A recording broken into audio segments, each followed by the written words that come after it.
I'm Matt Reynolds, and this is my podcast. I can do the job, but running the business is quite difficult. What a lot of tradesmen lack, and I was probably one of them, is business skills. I don't mind making mistakes. You learn from your mistakes. Information is all around you in the minds of people that work beside you.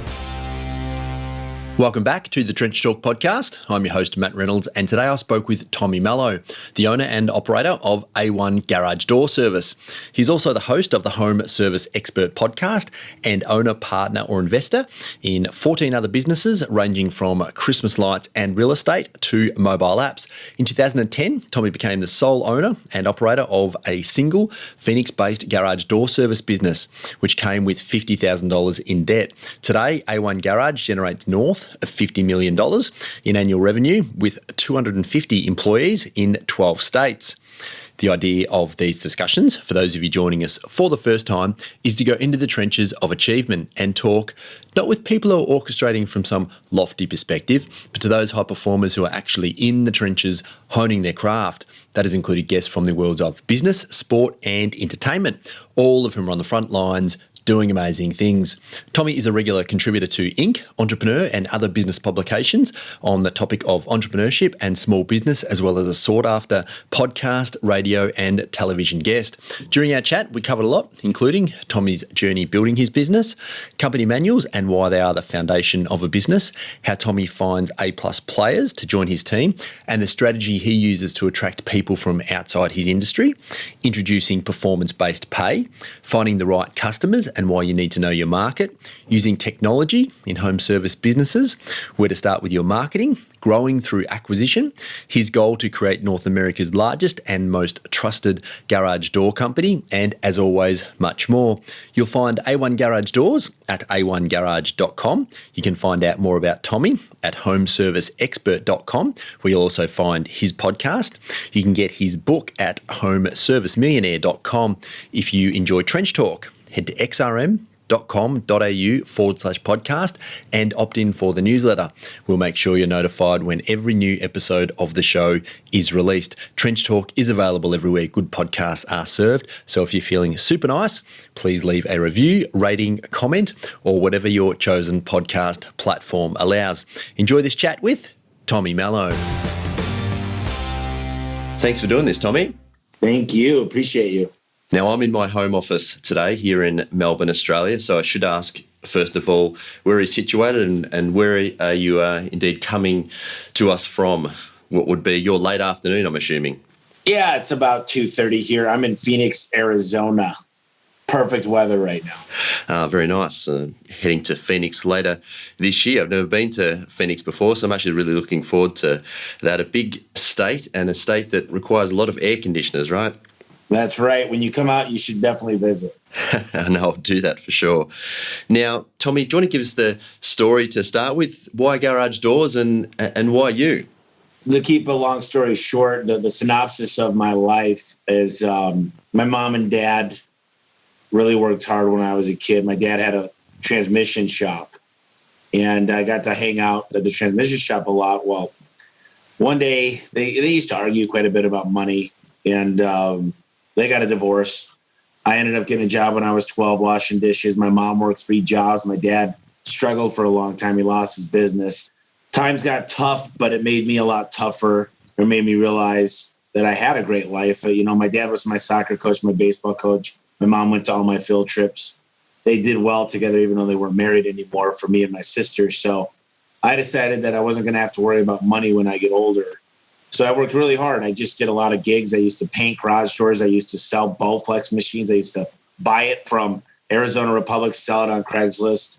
I used to, whatever I could do, flip cars. I flipped over probably 500 cars. I used to buy 4 specific cars, and I had parts for them, and I'd flip them. And what I realized was if I got sick or I went out of town, I stopped making money. So garage doors kind of fell into line. I had a landscaping company. I was doing 10 things at once. I was getting my master's degree, lots of things. And I just fell in love with the business. I had a partner in 2010. I decided to take on the debt and got rid of him, although we're still best friends. And I realized I could make $1,000 a day by painting garage doors. Imagine how much I can make if I got in the garage door business. So I worked really, really hard to automate things, make sure that if I left town, the business still ran.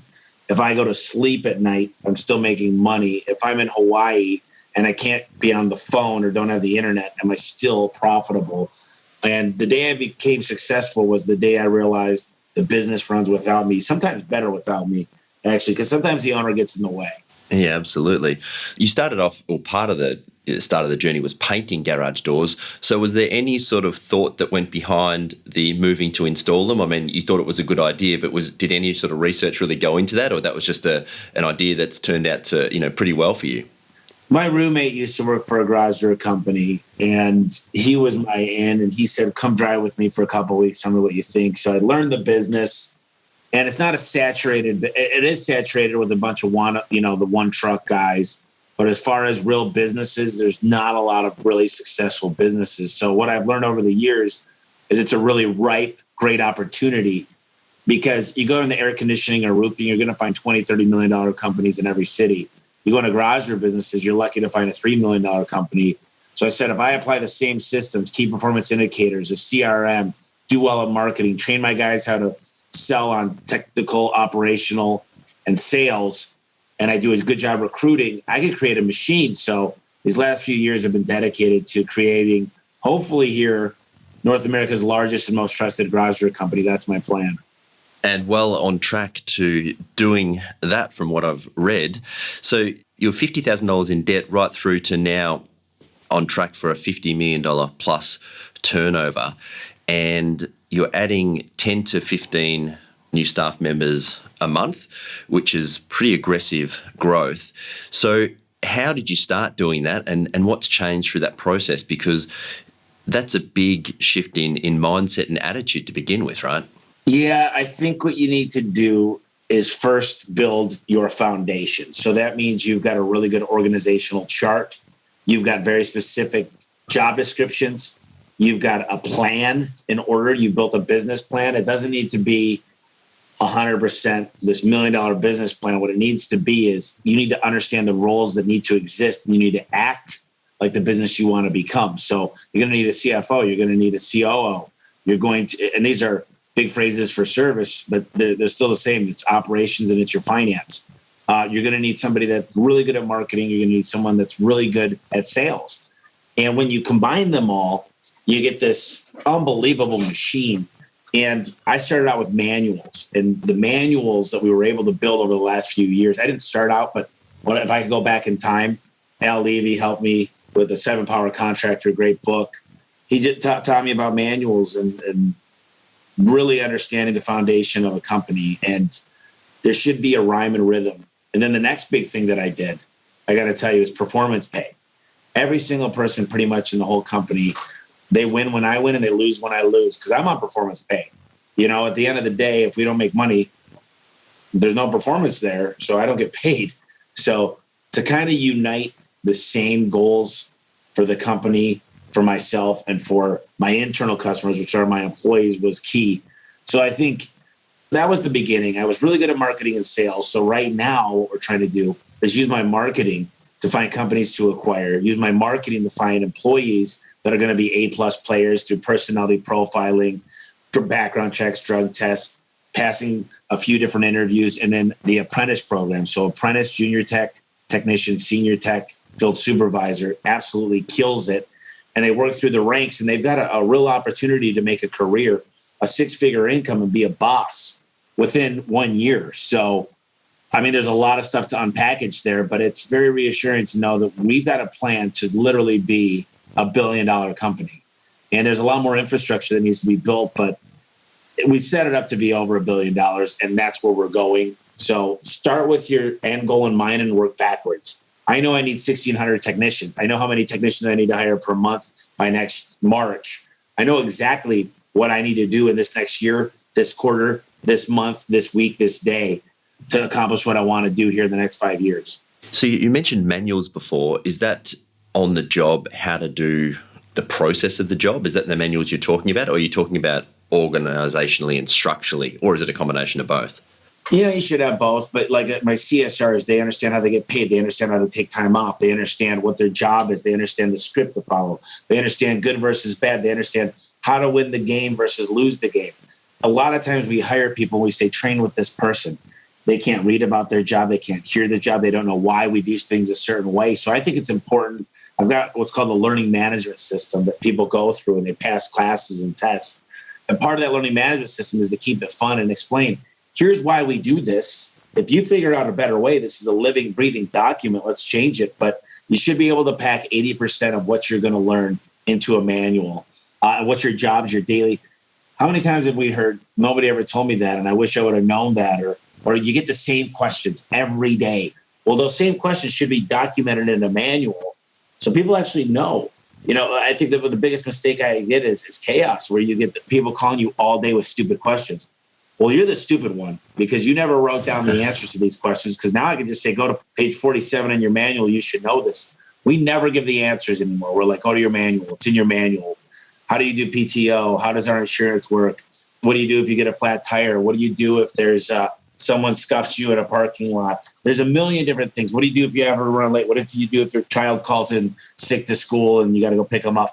All these things come up. Life happens, but there needs to be a system behind everything. And did you design them from scratch? Did you have a consultant come in? Yeah, we had a consultant. Got it. So very early on, because one of the things that we see a lot here in Australia is that breaking through from the owner does everything with maybe 5 to 10 technician or servicemen or in a trade-based business, breaking through to that next level is really difficult, and not a lot of people do it. Well, you mentioned before, having a CFO and having these other positions filled for your company, which I do totally agree with. But what do you do in the case where you're not big enough that you can afford to bring someone in? How did you sort of navigate that transition? Well, I know one thing. There's certain things that I hate doing. I'm very fortunate that marketing and sales are my favorite things in the world. So I worked in a truck for a long time. I got really good at my profession. Too many of us, we think we're going to quit a job because we're good at the technical side of it. We know how to fix things. But there's so many more things on how to hire, how to build a culture, how to take care of people, how to build a lead machine.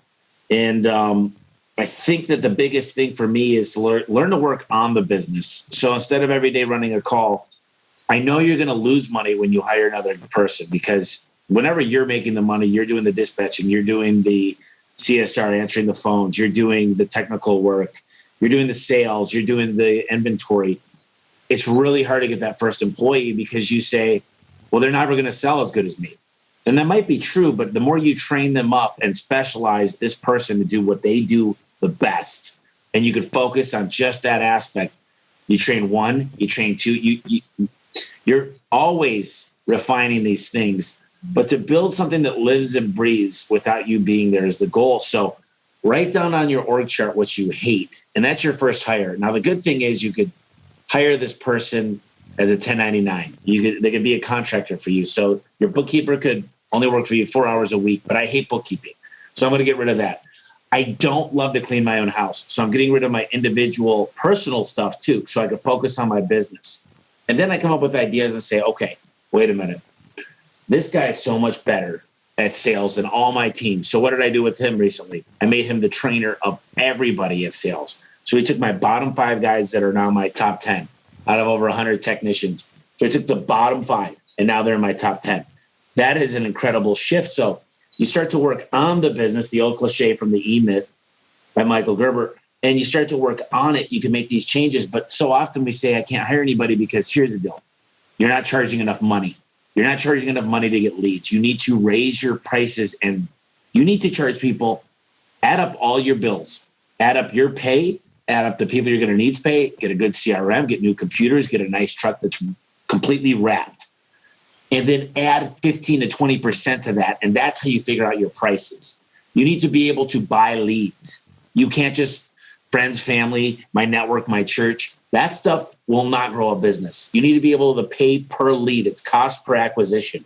When you can afford to buy your leads because you're charging enough money and have staff, that's when you'll see exponential growth. Because I learned that I need to be more expensive to have a nice office, to run the air conditioning all summer, to have really nice monitors, to make sure I got the latest computers, the best systems in place. And we charge more, but guess what? We're open 24/7. We got drug test background checks. We drive brand new vehicles. We don't break down. We'll be at your house when we say we will. So people want to say, we're just a better service. You're going to get the best, and that's what you're paying for. And people don't mind that at all. Not my customers. The customers, though, the cheap guy, they can keep those customers because it's just not worth my time. Yeah, it's fundamentally a different way of thinking about who you serve or who you want as customers, right? Yeah. You want the customers that could give you the opportunity to get where you're going rather than bend yourself around anyone that walks in the door. And it's amazing how many people operate that way and just bend themselves around what everyone else wants, right? And by default, you don't get what you want. So that's a fundamental shift in your thinking, but that also goes to your sales and marketing, right? You've got to trust yourself that you can sell to that level, because if you raise your prices, then you've got to raise your service and everything else has got better with it, right? Well, the biggest mistake I see with the small guy is I ask them, I'm like, well, what do you specialize in? Well, they're like, well, I do some box store stuff. I do some residential. I do some commercial because I get some big jobs. And I'm like, wait a minute, is your truck set up for commercial? Or is it set up for residential? Are you insured for commercial? Are you insured? So they got all these different things and they can't say no. The problem with the small guy is they'll say yes to everything and they'll take on stuff they shouldn't even be taken on. And the two books I'd recommend for them, other than the ones I'm going to recommend at the end, is the One Thing by Gary Keller, then the other book's called Essentialism. Learn to ultimately focus. You focus all your attention on one thing instead of doing home warranty calls and this, that, and the other. I was like that. I was the shiny, bright light. Let me get into this. Let me do this. Let me do this. And I did okay at everything, but I never became a master of any of them. So these last couple of years, ultimately, I figured out this is what I'm going to focus on. I'm going to be the best at it, and I'm going to be known for this. And when you get big enough, you can open up a different division that takes on something new. But it's so funny, the two-man trucks that specialize in everything, they're unprofitable. And whatever you pay yourself, this is important, Matt. You need to pay yourself about $100,000 a year, and your company still needs to make 15, 20%. Some people say whatever the company made was my salary. And you know what? When you're really young at your infancy stages, that might be so. But you need to distinguish the difference between what your pay is as the owner and owner payouts versus what the company makes. Two separate things, right? They're two different entities, yourself and the company. Too often they get merged, which is what you're saying. So You want to have that as an expense, right? Your own salary in there. And when you're small, you don't often do that. So it's an important distinction to make, even if it starts really small, right? Even if it's only a couple $100 a month or whatever, I guess forming that habit of paying yourself and having to consider that as an expense in some ways structures you the right way going forward. That's correct. And most of the time, I'll tell you that people don't think about that. Another big mistake is people don't have enough money to start a company. They go, I just got my tax return. I got $5,000. I own my own truck. I can get by. But getting by does not get you insulated for the bad times. The economy is great right now, at least in the United States. And I can tell you that the best time to be able to get a line of credit, the best time to really start paying off debt is not when the economy is bad. It's when it's good. Be prepared for the downturns, because if you have money in the downturns and you're insulated and you've got 10% of revenue for the year in the bank and you've got great terms and your credit cards are paid off, you're sitting pretty. You're in a very comfortable spot to take over the industry when the economy does go bad. So I don't believe we're going to see a big downturn. I know that there's this virus, coronavirus, that's causing some epidemic in certain markets, but I think we'll get control of that. We're going into a hot season. I think that I'm an optimist, but they say hope for the best and plan for the worst. Yeah, and just to go back to that, having the cash reserves, well, one of the things I did early on was you look at the biggest companies in the world, right? And, your Apples and your Microsofts and those sort of companies, they literally have billions and billions of dollars in cash. And if you look at that compared to their turnover and those other key metrics and apply those in the same percentages to your business, then you start to get a really good understanding of where things should sit. And you're right, you do have to have that money sitting there, if nothing else, just to help stabilize your emotions as you're building, right? And navigating the ups and downs of building a company, which is never a smooth curve, is it? Never. And you can learn a lot from those big companies, that's for sure.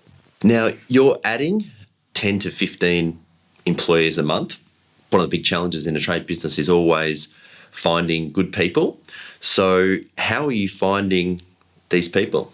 Oh, there's a lot to this question. So first and foremost, I'm not a big fan of always recruiting guys that already are in your trade, because typically they've already got a bunch of old habits. They're already burnt out. It's something to where they're just job moving around, and they're burnt out. You can't teach them your way. So some people say always be closing. I say always be recruiting. So when you're at a restaurant, when you're at a gas station, anywhere you go, you need to get it all over social media. You need to let your customers know. You need to create. I give employees $1,500 if we hire one of their referrals. $1,500. You see, we built a whole marketing structure. We do it on LinkedIn. We do a lot on Facebook. We do a lot on Instagram. The plan is to go out there and get them. And so many people wait for people to apply on a job for them. In this economy, at least for, like I said, us, the people aren't going to fall in your lap. You got to go get them. And you got to pay good. You got to give, we do paid time off. We do insurance. We give you a brand new truck. We pay for your gas. We give you an iPad. We train you. You get paid training. Then you got a path to an increased career path, so you can become management, then leadership. So I think that it's just a paradigm shift of go out and get the best people, then teach them the trade. Don't find people in the trade and try to teach them to be the best. Find great people with great attitudes. There's a good book called Hire for Attitude. And you hire the right attitudes and then teach them the trade, you'll be a lot better off. And you do have your own podcast, and I was listening to an episode recently just to sort of touch on the lengths that you're going to find these people. You did tell a quick story about using crawlers on the internet to grab details of people from other industries that you think are a good fit for your organisation, and then you actually market to them. So it's a pretty proactive approach in terms of finding people. Can you just elaborate a little bit on that and exactly what you're doing? Because I'd never heard of that done before in the trade space, and it's pretty eye-opening to me. Well, people put on Facebook what they do. People put on LinkedIn what they do. So they're all over the places. You can find them in a lot of places what they do. So we've got a thing. I've got a small real estate company that does what's called skip tracing. So I'm able to tell where the person lives, their address, and possibly their phone number. A lot of times Facebook will give their phone number if it's a public account.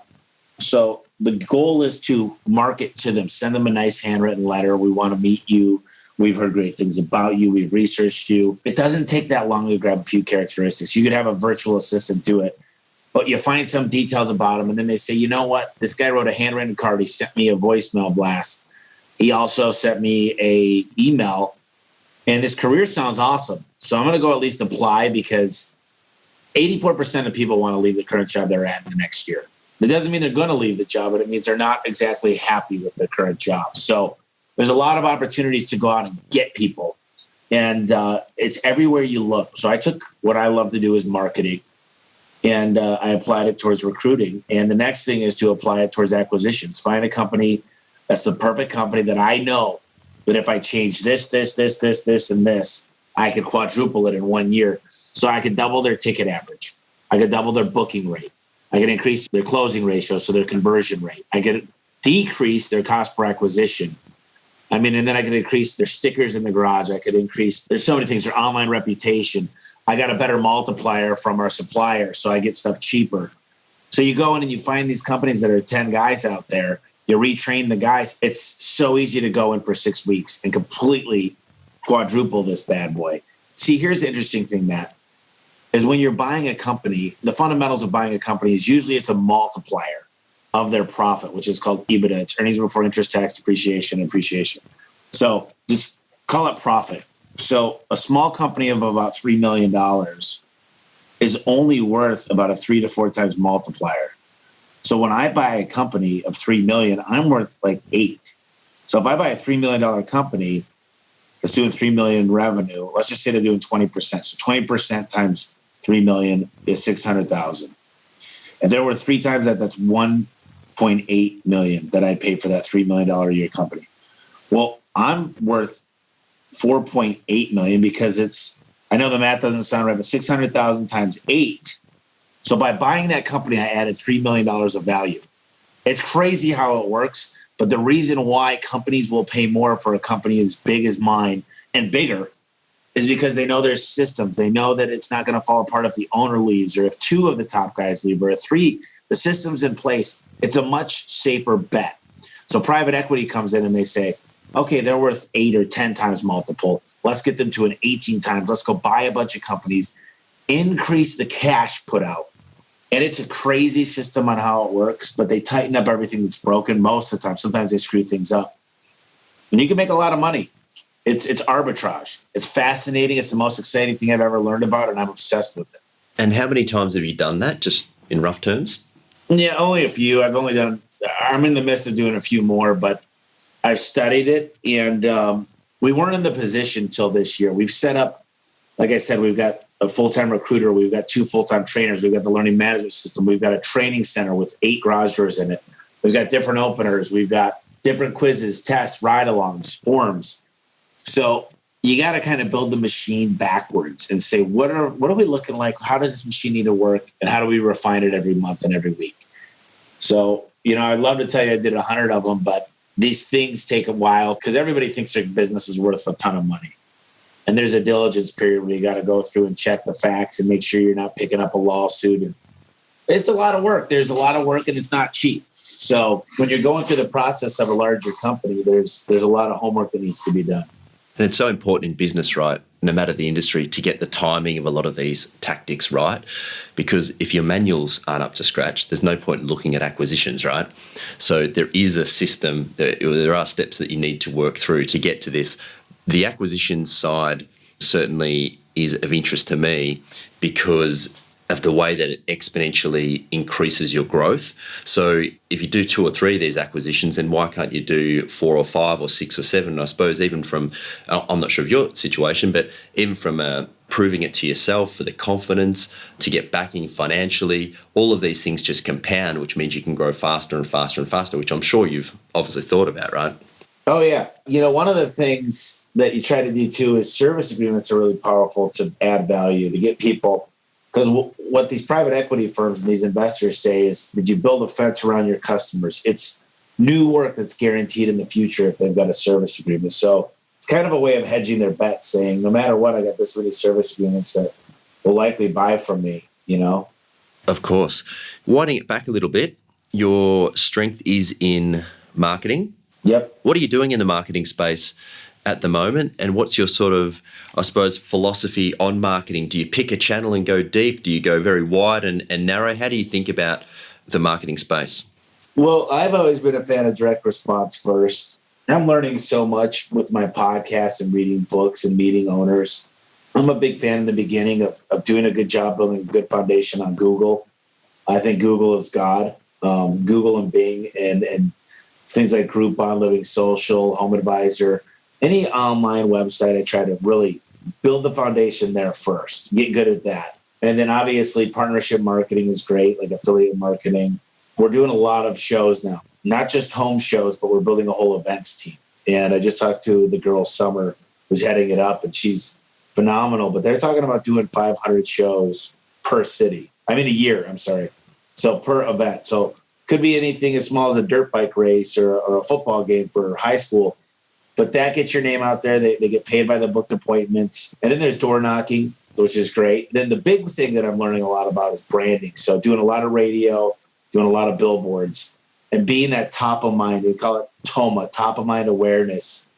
That's when someone thinks of you when their stuff needs work or breaks. What it makes it is a lot cheaper on every advertising source to get a lot of business because they've automatically thought of you. So create a really good jingle and get the frequency.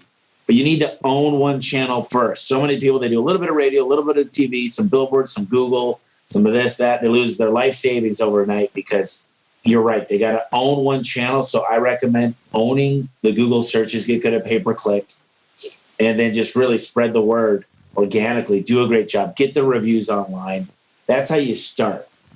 The next big thing is to work on the brand. And the branding takes years. It's not easy. That's why a lot of people love acquisitions because they could just grow the existing brand. They don't have to do the hard part. Yeah, of course. And you're just putting the events team together at the moment, but you're seeing value in just being at those, I suppose, becoming entrenched in the local communities. Oh, yeah. That's part of the strategy for branding. Yeah, it's crazy. It's super important. And what's the thought process there I'm interested in? Because a new garage door, it's not like, I guess, a plumber or an electrician, right? In a lot of ways that you probably don't need them regularly. Have I understood that correctly? Or maybe you do need them regularly. So there's a bit of a gap between obviously seeing your company at a live event and then possibly needing a garage door. So how do you connect those, or is it just another iron in the fire, so to speak? Well, there's a lot of things. Number one, we're passing out stickers, how to get out of your garage if something happens. So that means future business. Number two is there's a lot of things on a garage door. We sell automated garage doors that work from your cell phone. So it's got that home automation factor to it. So we go install a lot of those. We've got garage door storage solutions. We've got garage door flooring solutions. But the main thing what I want you to understand is our goal is just there's 102% return on investment when you buy a garage door. That came from Remodel Magazine this year. It's the smile of your home. It's 40% of your curb appeal. Changing out your garage door will save you money in the summers and the winter, and it's going to turn around the way your home looks. But I want you to understand, too, is all those nasty bugs, they come through your bottom rubber. We'll come out and replace that bottom rubber. If you want to check your garage door safety, lift the garage door half up when it's on manual. If it falls, it's dangerous. Garage door is the most dangerous moving thing on your home. To get it lubricated, adjusted, and tightened on a yearly basis is super important. Also, there's other things. If it's noisy or creaky, that means something bad's going to happen, and it's not safe. And if you use it, like most people do, like their front door, you should at least have us come by and do an inspection on it, make sure that everything's working properly, because there's 28 points of failure on a garage door that we should be looking at. 28 points. See, I had no idea about that. So what you're really using these events for is to educate your customers on the ins and outs, backs and fronts of garage doors, I guess. Correct. Alrighty. Now, you have been pretty diligent in selecting the work that you're doing. And I know that you did touch on before that you gave away a lot of the commercial work. Is that an issue that you see in a lot of trades companies, just not having that real focus in terms of what you're going after from a customer perspective? Yeah, I see a big problem in that. I think that too often we say yes to everything around us, and I don't think that's the right approach. I think you need to learn to say no. If it's not up your wheelhouse, you need to say no. And that just doesn't happen very often. A lot of people say yes to everything. After you have your customers, what sort of repeat business do you get in terms of percentage? Is that something that you track? Yeah, unfortunately, I'm not happy with our numbers. It's under 10%, but we're expanding so fast. We're in 10 states, about to be in like 13 or 14. So, when I think about these numbers, we want to start really doing more with our existing customers and focusing on them. And what are you spending most of your time on at the moment, Tommy? I think, I'm really trying to focus on marketing and building our recruiting team. This quarter has been really get the recruiting dialed in. So make sure our recruiter is doing his job, and I've got reporting. There's a lot of checks and balances that go into each and everything. So I get a report every morning that has all kinds of key performance indicators. So I'm working on expansion, and I'm working on the technicians, and then making sure I got enough leads. There's two things you need to have. You need to have jobs, and you need to have techs to run those jobs. And you want to maximize both of those. So my goal is to live in those opportunities. And I'm really focused. Like I said, I can market to new companies that I want to buy. I can market to employees that I want to hire. And I can market to customers that I want them to hire us. So that's a triangle of marketing that I'm in love with, that I'm trying to maximize those results, while at the same time maximizing the call booking rate, the average ticket, and the stuff like that. So I think I'm involved in everything. I travel quite a bit. I've been doing some keynote speeches, but more importantly, I don't believe that the owners should be obsessed with the daily activities of the business. They shouldn't be at every meeting. You should be able to look down and say, this is broken. This is the best opportunity for me to fix and work on right now. And make sure you got the right people. I think having the right team is so important. I've seen a lot of A players go work for companies and they become C players. Not enough meetings, or horrible meetings, too many meetings, not enough email etiquette, not enough just interdepartment communication is super key. So there's a lot that I work on, but I'd say it's mostly been the marketing side and really maximizing sales. Those are my two focuses always. And then I get involved with the little things like conversion rate and booking rates and new lead sources. So that's what I'm obsessed with, and that's where most of my time, energy, and focus goes. Now, what do you see happening in the technology space for trade companies moving forward? Because we're really in this transition period at the moment, aren't we, between doing things on paper and really pushing into that kind of Uber experience in terms of the heavy app use and these sorts of things. So how do you see the next sort of maybe 5 or 10 years playing out in this space? Because there's so much money involved in trade and building that I can't help but get the feeling that a lot of these bigger companies are going to want to try and come in and get a piece of the action, right? So how do you see the tech space going forward? I'd say, first of all, get on a good CRM. That's the most important thing. Make sure you've got the reporting. I think the hardest part is getting great employees and having systems, because yes, the Googles are coming in, the Facebooks are coming in, the Amazons are coming in, and they want a piece of it. And it's going to happen. But they're going to go to the most reliable. They want expected results. They're going to force compliance. And it's going to become more of a commodity, but I don't see it happening overnight, because the people that are listening, and you understand, Matt, that it's hard to find amazing employees. So those companies that have 200 employees with trucks, with tracking, that are set up, they're going to be the industry leaders, and it's going to force all the small guys out, because there's no consistency with the small guys. So is there a play? For sure. But they keep trying and they keep failing because they don't understand that home service is not like a yogurt shop or a yoga studio. It's so much different. There's so many things that have to go right. So first of all, there needs to be a problem. The call needs to be made. And then you got to have a company that picks up the phone, and the AI is going to be able to handle some of this stuff soon. And then you got to have a technician drive out there with the proper tools and the parts to fix it. Now, here's the part that most people don't understand. The failed part doesn't necessarily mean that one part is fixing it. So people always say, well, I found this part on Amazon. I'm like, well, that's not what caused this system to fail.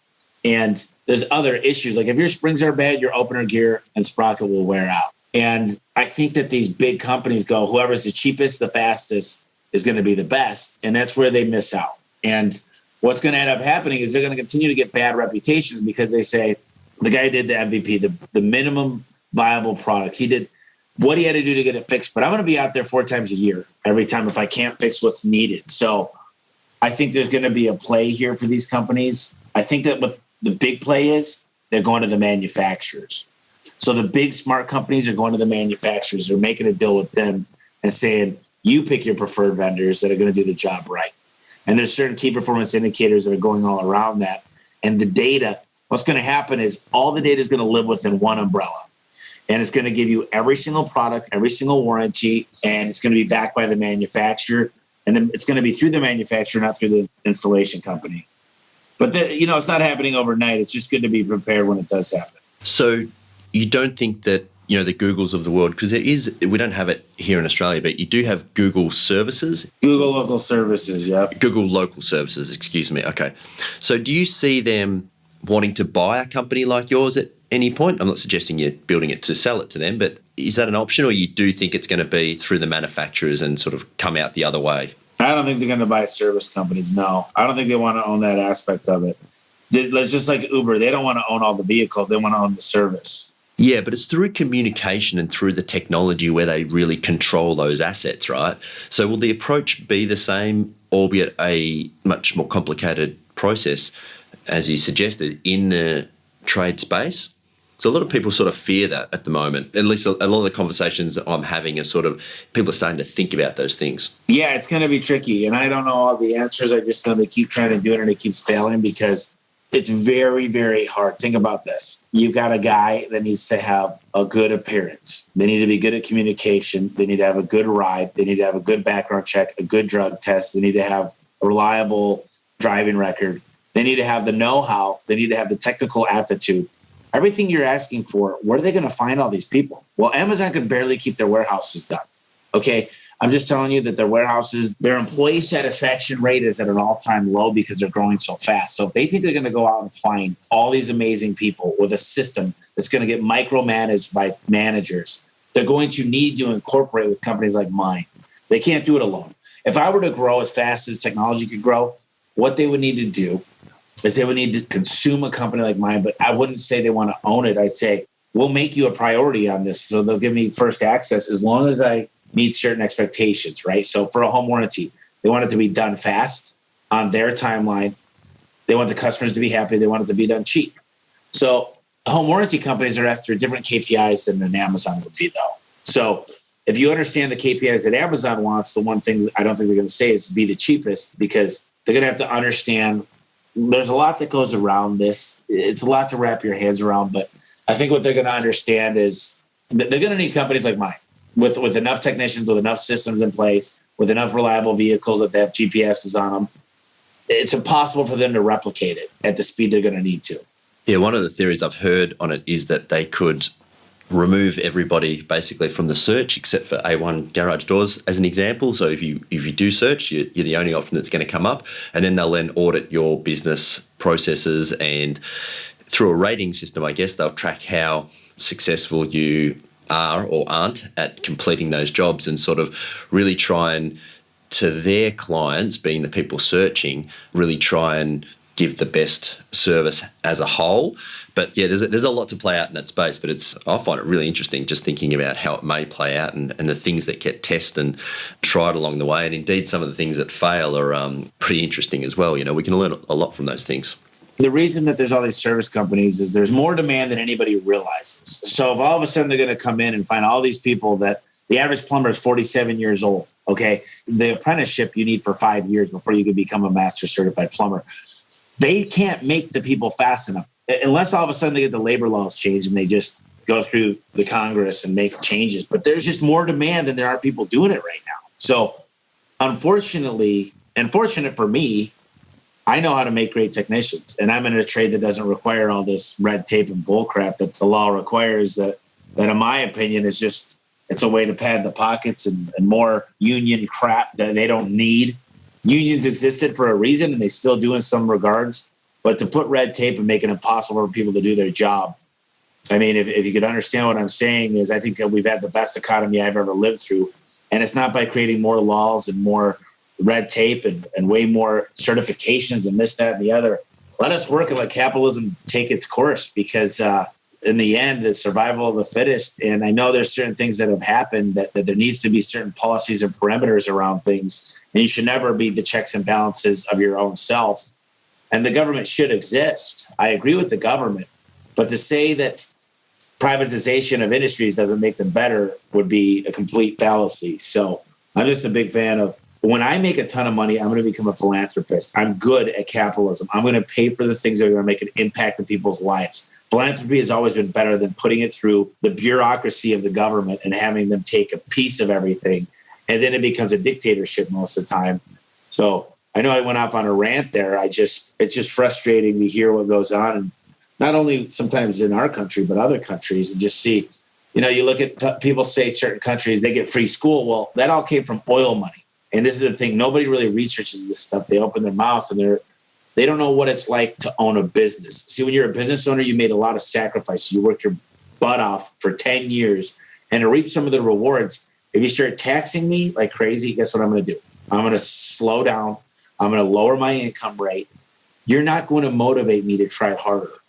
And if there's nothing to win, then why play the game? And I think that a lot of people fail to realize this, because most people that believe in those laws have never owned a business. It's really easy to be on one side of the fence and bark up orders when you've never done both, Yeah, no, I agree. It just reminds me of a thing that my brother, who's also in the trade space, or was in the trade space, and he could never understand on working on the big sites why a lot of the guys would get upset when the bosses made a lot of money. And he said, no, everyone thinks about this the wrong way. You want them making a lot of money because then they can afford to pay us more. So you don't want wastage in the system, and I hear what you're saying, as you just spoke then, but you definitely want to encourage people to do more, to get better, and produce a better result, right? Which is in the best interest of everybody. It is. I mean, we got the best doctors in the world, and it's not like I want anything bad to happen to people, but let's face it, in the country that I live in, you're fortunate. Even if you're poor, you live better than most countries. So I think Australia is similar, that we're fortunate. I was born lucky. I got lucky, but I'm never going to complain about where I'm at, because I've worked hard, and I've taken on a lot of stress and a lot of anxiety. And when I win the game, I'm going to continue to win the game. I'm going to continue to change lives for families and give back. And I think that that's important, is take care of our internal family, which is all of our employees, and make sure we continue to be an industry leader. So there's a lot said there. I mean, I've told you a lot of stuff on this podcast. I think the biggest mistake I see with small businesses, Matt, is they don't get the back of the house straight. They start spending money. They start poor marketing. They get all these systems and they pay for all this software. They rent out a big warehouse and they pay for all this insurance and they go crazy on expenses. They need to get control of their expenses and learn that you should run your company through percentages. So a certain percentage of marketing. Otherwise, it's grassroots. It's out there networking. It's calling friends, family. But like percentages of marketing, percentage of gross sales, percentages should dictate how much your payroll is. If you understand the growth percentages, you're allowed to put $100,000 in to get going. But then the percentages should dictate, because what happens is there's a good book by Michael McKellar. It's called Profit First. You can grow with what you're given. So many people think you need to throw money at the problem, but you shouldn't throw money at the problem. You should get lean.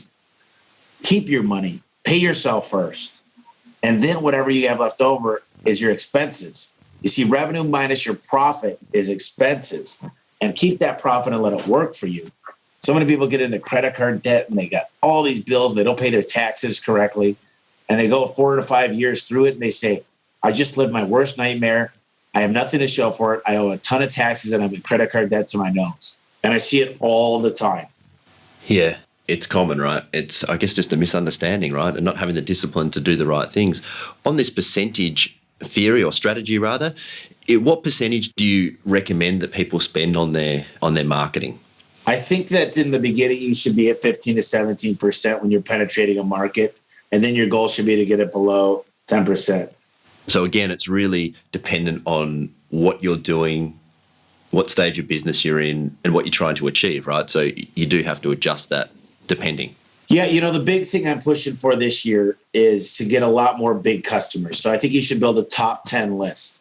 And this data is pretty easy to get. You should find out who's pulling permits, whether that be plumbing permits or garage door permits, or who's doing a lot of construction, who's the remodels, the HOA, which is the Homeowners Association president. You should be going after your top 10. Those are relationships. So those don't cost you anything once you get them. There's no more marketing dollars that go into those. So that's all. If you're taking 10% out of those, let's say I got a guy that spent $800,000 last year. Now I could take $80,000 if I'm spending 10% and put that towards marketing. Hopefully great marketing. And you see more of those relationships that I get. Now there's expenses to those. I'm going to take them out to eat. I'm going to wine and dine them. I'm going to take them to a ball game. So that's an expense, and that should be in the marketing expense. So, I might end up with 6%, but still that's found money. So anytime you can build relationships and get a hold of your top 10, and once you get those top 10 locked down, make another top 10. And you should always spend time during the week going after those top 10 and just following up with those people. Yeah, it's sound advice, because you never know what's going to come from that, right? Well, you know what? Bad economy or good economy, your relationships aren't going to leave you. Absolutely. They're with you. They're not with you. Built a relationship personally with them. That's what it's all about. Now, Tommy, I want to change tracks just for a little bit before we sort of wrap this up. But what do you do outside of your business? What do you do on your days off? I've been traveling a lot to cities I'm going to, but I'm one of those guys that if I travel, I'm sightseeing, I'm golfing, I'm going to movies still. I go out, I meet people, I'm playing big buck hunter, shooting pool. I love traveling, especially to states that I'm going to expand to, about building relationships. I golf a lot. I'm trying to work out a bit more. I haven't hit it every day because I've been traveling a lot, but I just like to go out and have fun and you name it. If it's competitive, I'm in. I play cards, I shoot darts. I went bowling 2 days ago. Whatever there is, we're going on a big bike ride next weekend. So anything I can do to find a good time and be competitive. Oh, awesome. Who's been the biggest influence, would you say, on your career so far? Oh, man. I mean, there's a lot of books. I'd say I've had a few consultants. Al Levy is a big one, came in and really taught us a lot, and he mentored us. And I'd say the biggest thing I could tell you is I've gone to a lot of businesses that I want to become more like them. And usually they're in HVAC, plumbing, and electrical because it hasn't been done at garage doors. So I take what they're willing to teach me. They're already on my same CRM, which is Service Titan. And I go in and I learn everything about them, their marketing, the way they hold their meetings, the way that they interdepartment communication, the way they book their phone calls, the way they sell service agreements, the way they do turnovers. I mean, go to the people you want to become more like, surround yourself with them, ask them questions, keep them as your protege, as basically you become their apprentice in a way. And that's the way you're going to grow fast. And you start to become them. And when you're around 10 or 15 of them, you start to take every best trade and you're only headed for a super thing, super success. How much has your podcast been a part of that? Oh, man. I got to tell you, between Service Titan and the yearly thing called Pantheon and the podcast and the books I read, the podcast, I mean, I've met brilliant people and they'll have a conversation with me any given moment. They've invited me out to their home. I went out to this guy in Virginia. He just sold one of his franchises for $105 million. He taught me everything about franchising. Oh, wow. There is so much I've learned from the podcast. I get to talk for an hour about anything I want, as long as it'll help out the audience listening. And there's gold nuggets dropped. We try to get great people on there. We try to be, as focused as we could get. I still try to leave it open, because just because someone's good at marketing doesn't mean they don't understand how to book the phone call. So we extract knowledge from these people and share it, but I tend to implement things pretty fast. Yeah, I wanted to ask about that because I've listened to a number of your episodes now, and it's a fantastic podcast, especially in this home service space. I wanted to ask about how much you actually do implement, because when you're doing a podcast, you're learning, you're networking, you're getting an influx of ideas, right? So how do you make sense of them all and get them implemented? It's really saying, where does my business need the most work? And that's typically where I tend to get the podcast guests at the time. And I say, I need to find someone that's really, really good at the financial aspect and really putting money away. Or I need to find someone really good at service agreements or really good at acquisitions. And I tend to just start to build ideas and I got a big notebook and I take the notes on it. And I say, we can only change, let's take one gold nugget out of this and make it work. And let's re-listen to that podcast again. So a lot of them are just quick things, anything you could build to automate. So I had a really good podcast with the guy that he wrote the book, They Ask You Answer. And basically he said, if you send out something to educate the customers and make sure you get an obligation for them to look it over and check it out, your ratio of your close ratio should close 20 to 30% more if they went through everything that you had them prepped for, because they know you, they know the company, they know why you're different, everything. And that to me is going to be a game changer. We haven't implemented it yet, but that podcast was at the beginning of last week. So it's on my list. It's one of the biggest things that I plan on doing in March. And then really prioritizing, you should have a top 5 list and you should have a top 30 list. This is what Al kind of helped us do. And being able to prioritize what's the most important thing to get done. And people tend to leave the hardest thing for last. And I think that's just human beings in general. So I think what you need to try to do is try to get the hardest thing done first and get the easiest things done later. Yeah, that's great advice. If you could have your one choice of someone to interview, anyone on earth, who would you like to have on the podcast? People ask me what I'm going to do when I'm really, really, really wealthy. I'm not that definition yet of wealth. And I really appreciate Richard Branson and Elon Musk. I think what those guys are doing with SpaceX and just giving back to humanity and trying to make a difference in not even global, it's the human race in general. Like, I think human beings and what they're trying to do with outer space, I'm fascinated by it. So I'd say those two guys would be interesting, just to know what drove them to that, what the plans are, what they see the future looking like, because I think science fiction is really just really smart entrepreneurs looking 30, 40 years down the road. And I'm not a big fan of socialism, but I do think when robots are making all the food, I think very soon in the next 10, 15 years, there's not going to need to be a need for work as much. And I think they're setting the foundation for a lot of that. And the system might be, how do we earn merit? It's mind-boggling to think about it. But those are two guys I'd love to interview. Yeah, that's when the universal income discussion comes in and things around that, right? It's super interesting and, awesome entrepreneurs and awesome thinkers, right? Just to be able to go out and dedicate yourself to something so far in the future is just such a unique talent that I really admire, I must admit. Yeah, it's amazing. I'm super intrigued. Now, you ask on your podcast, and I'm going to ask you for your book or documentary recommendations. If you got a top 1 or 2 or 3 that you can give us that you think are worth our time? Well, you should check out my book because I got 12 co-authors. It's called The Home Service Millionaire. I put a lot of time, effort, 2 years into that book, and it tells the fundamentals of business. And there's a lot of smarter people than me that contributed to it, like the COO, of Home Advisor, or the CEO of ServiceTitan, or the CEO of Valpak, or just Amazing Financial, or manuals like Al Levy. I really liked Al Levy's book, The 7-Power Contractor. If you haven't read Profit First by Mike Michalowicz, The Consistency Chain by Campbell and Packard is an amazing 2-hour read. You got to read that. And then I'm just going to throw a few more at you real quick because I'm obsessed with books. The E-Myth by Michael Gerber is the first foundational book I ever read. It's the most important. The next one was Ultimate Sales Machine, How to Win Friends and Influence People. Start with Why by Simon Sinek. And if you get a chance, read The Automatic Customer. It's really important to understand how this monthly fee could change your business. So there's a lot of books there. I love Audible. If you get a chance, get Audible. That's where I did my book. It sounds the best on Audible. I do the whole narration myself. I get excited. I get passionate. And I know I threw a lot out there, but I was prepared. So No, that's awesome. How long did it take you to record your own book out of interest? I went in there 2 days in the studio, and it was probably 4-hour days each day because I wanted it to be good, and I wanted to be passionate. I wanted to be energetic, and I had a little bit of stories that really aren't in the book itself, the hard copy, but I decided as I started reading it, let's give the listeners a little bit more. So I kind of give a little bit more.